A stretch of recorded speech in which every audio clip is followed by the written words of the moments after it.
Hello, hello. This is the Awful and Awesome Entertainment Wrap, episode 342. This is Rajyasree. And I'm Nainika. And we have a nice-ish mix. It's been a dull week on cinema and otherwise. So we have a nice-ish set of things to discuss.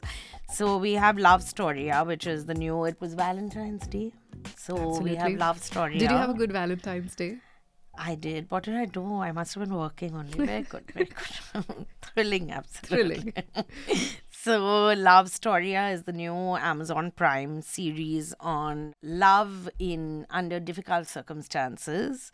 Then there's Feud, season 2 of Feud is there. And then Argylle. We have the BAFTAs. We have, I watched J-Lo's new film, which is very, I didn't watch Spectacular. the whole thing. I'm not that. Yeah. This is. I caught the trailer and that told me everything I needed to know. It's the same. I did not, so I fast forwarded bits of it. Of course. It's called This Is Me Now. Since it's after Valentine's week, so in the spirit of love, let's do Love Storiyaan. Okay, fine. So I sat down to watch Love Storiyaan on 15th. I sat down to watch it. My Valentine's wasn't that bad also. So Love Storiyaan is based on India Love Project, which was started during the pandemic by Priya Ramani, the journalist, her husband Samar Halankar, and Nilufar Venkataramanan. And it was launched in October 2020 when... and it was done on Instagram. Basically, it was small snapshots of couples it was started as intercaste and inter-community couples, but then it became just couples who might have had a difficult relationship and a difficult way An unconventional of getting together. relationship. And their coming together was an obstacle course, basically. It was not easy. So Karan Johar has backed this project, yes, which is why it looked the way it looked. It looked very slick. It looks very slick, but it's also a little ironic because I think Priya and all have always rolled their eyes at Karan Johar. But then when you're making a show, it's you need producers. Exactly, you need producers. Yeah, and so the show is 6 separate stories, and it has a queer couple who is in Calcutta. Then there is a couple who left India during the Bangladesh war. And then they come back after like decades, absolutely. So about them. Then there's another couple, which is a northeastern couple. They're both RJs and they used to work for rival channels. Yeah, and they get set up. They end up talking to each other because of a prank caller who is also very interesting because that prank caller is a blind RJ herself. And she prank called one of them and she says about how her boss shouted at her because you're not supposed to prank call a rival channel's RJ and put them on air and all. But then how that romance started. And each of these episodes is around 30 minutes. It wasn't a long episode, I remember. So I saw the first one, which is Ullek NP, who's a journalist, and his wives. Ekta. I don't know, it just felt a little tacky, the reenactment part. Yeah, because it was also not good reenactment. It was just like sort of a ham-fisted attempt at trying to recreate. It just doesn't work. Like you just get them to speak to each other if that's what you want to do.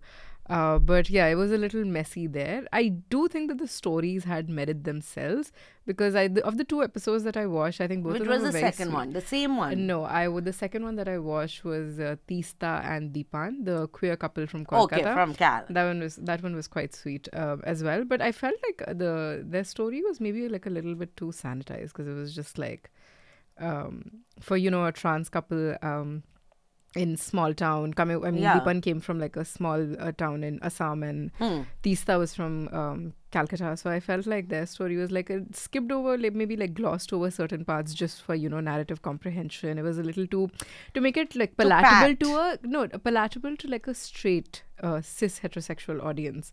A little too, so I suppose like that's also a little because the whole point of India Love Project, so I'm all for the India Love Project because I think anything that promotes that you should not hate each other. Correct. Is a and good you thing. should not hate each other just because someone's from a different caste and community. You correct. can dislike people who are stupid. I don't think there's anything wrong with that. Or people you might consider just painful and boring. But seriously though, I think in today's day and age, and this came about during that love jihad time, that Right. it was done to combat that. So it's something that should be celebrated, it should be promoted. Any of these stories where people have gone against odds to The be grain. together. But I also feel romance is a very difficult genre. It's one of the prestige genres because it's very difficult to get right, to show to people who are actually Yeah. in love, and for it to also translate for the understanding of the viewer is very difficult to do, and a lot of very decent directors fail at it. I think last year I was talking to Abbas about Yeah. the last movie that Anurag Kashyap directed, and it was just not good. So you So know. so I think it's a difficult genre also. So the heart is in the right place. That is true. I did feel like the series had a lot of heart because the stories were also just... And they're because they were sweet. real people, so the stories were actually quite sweet Yeah. and wonderful to look at. And how they got the couples to talk about each other and they gave them a bit of a free hand, I think that was Yeah. very sweet because it was very evident that all of the people like... We are going to discuss the film that I did not watch, I but I caught wanted it. to watch. I just want to make this clear. Well... Argylle. I behave like Abhinandan this week. No, that's okay. That's perfectly fine because you didn't lose out on a lot. Oh, then it's okay. So Argylle is it's a spy comedy. It features an ensemble cast of Bryce Dallas Howard, Sam Rockwell, Bryan Cranston, Catherine O'Hara, Henry Cavill, Sofia Boutella, Dua Lipa, Ariana DeBose, John Cena, Samuel L. Jackson. It's quite star-studded, everyone, but huh? do not let that fool you. So the plot centers around a reclusive author who's drawn into the world of espionage after she realizes that her new spy novel resembles real-world events. So this person is Bryce Dallas Howard. Yes, this Okay. author is Bryce Dallas Howard. So I caught the movie. It was like a really late night show on Valentine's Day. This is what you get for trying all these stunts. I don't try all these stunts. I was watching it with a friend and I went to like a really fancy, really expensive theater. One of those with like really nice recliner beds. 'Cause Recliner, I huh? was like, oh my God. I was just like, it was like a really fancy. And I got like I finished work and everything and I got like Yeah. a really late night show because that was the only ticket available for the movie. Midway through the movie, I fell asleep. But the only reason I went to watch the movie is because it features Dua Lipa, who is so beautiful.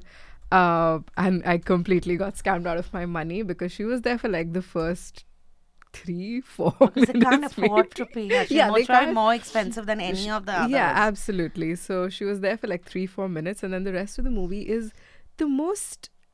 I feel like I've been watching a lot of movies ever since I've done News Laundry, and I've watched good things. I've watched the awful, I've watched the awesome, but I've never watched The boring. bizarre. Oh, okay. Like completely bizarre movie that Argylle was. Midway through the plot, like I fell asleep, I woke up, I was like, what the hell is happening? It's completely taken a turn for the worse, and the acting is terrible, the sets are terrible, the dialogues are weird. But what are the starcast they've got? I have no... So what I presume is the movie is a money laundering front, very likely. I think everyone just sort of came together to hide their like...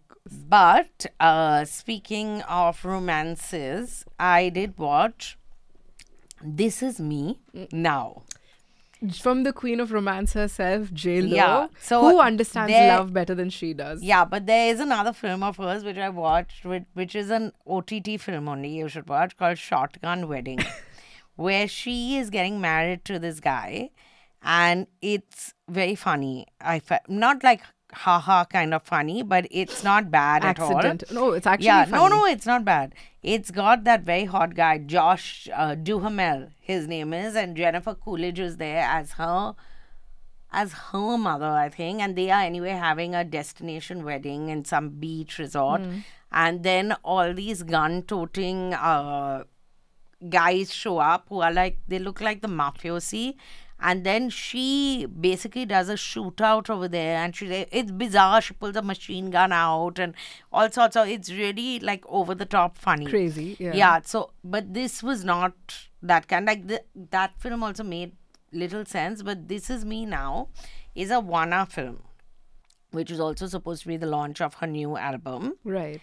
And because it's J-Lo, obviously she can fund her own film. If Beyonce also wants to make a film, Beyonce will be able to make a film. And this is J-Lo's ode to Ben Affleck.